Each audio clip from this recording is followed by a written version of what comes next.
MUI dan Ormas Islam dengan tegas menolak rancangan Undang-Undang Haluan Ideologi Pancasila. Ormas Islam di Indonesia telah sepakat bahwa Pancasila sebagai sumber falsafah bangsa dan kehidupan bernegara.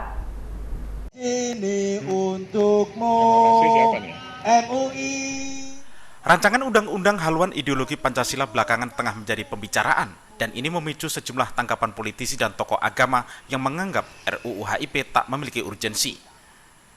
Majelis Ulama Indonesia Batam dan puluhan ormas Islam dengan tegas menolak dan meminta penghentian pembahasan RUU HIP.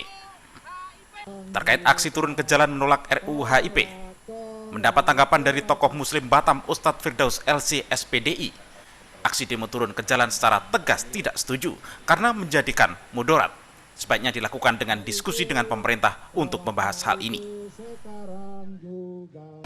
Terkait masalah aksi yang dilakukan oleh beberapa kelompok umat Islam yang turun ke jalan menunjukkan penolakan mereka terhadap rancangan undang-undang itu, saya secara pribadi tidak setuju dengan adanya aksi turun ke jalan, ya, karena terdapat banyak mafsadat atau kemudaratan yang dilakukan, ya, oleh orang-orang awam yang tidak mengerti tentang masalah ini. Dia hanya ada semangat, dia hanya diprovokasi dan seterusnya. Maka secara tegas saya tidak setuju dan sangat mendukung daripada apa yang dilakukan oleh Muhammadiyah yang membentuk tim jihad konstitusi, yang dengan tim itu dia datang ke pemerintah untuk membahas dan menyampaikan secara baik, ya, penolakan umat Islam dan juga dari ormas-ormas yang lain, yang dengannya pemerintah bisa mengerti, yang dengannya pemerintah bisa memahami daripada penolakan ini, sehingga masalah bisa diselesaikan dengan cara yang baik tanpa ada aksi-aksi anarkis yang dilakukan oleh umat Islam.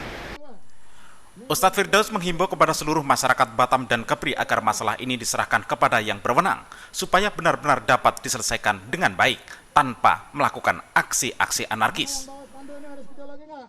Oleh karenanya saya menghimbau kepada kaum muslimin, khususnya di Batam dan juga umumnya di Kepri ini, agar hal ini diserahkan kepada yang berwenang untuk menjelaskan tentang atau menyampaikan penolakan umat Islam kepada pemerintah, baik itu serahkan kepada ormas-ormas Islam yang besar ataupun lembaga-lembaga keagamaan seperti MUI, ataupun melalui daripada anggota-anggota DPR yang ada di Batam dan juga Kepulauan Riau, supaya benar-benar ini dapat diselesaikan dengan baik, ya, tanpa adanya, ya, aksi-aksi anarkis yang dilakukan oleh umat Islam. MUI Batam meminta kepada DPR RI untuk tidak mengkhianati masyarakat dengan tidak melanjutkan pembahasannya dan membatalkan RUU HIP. Pari Bintani dan Aceng Junaidi, iNews melaporkan.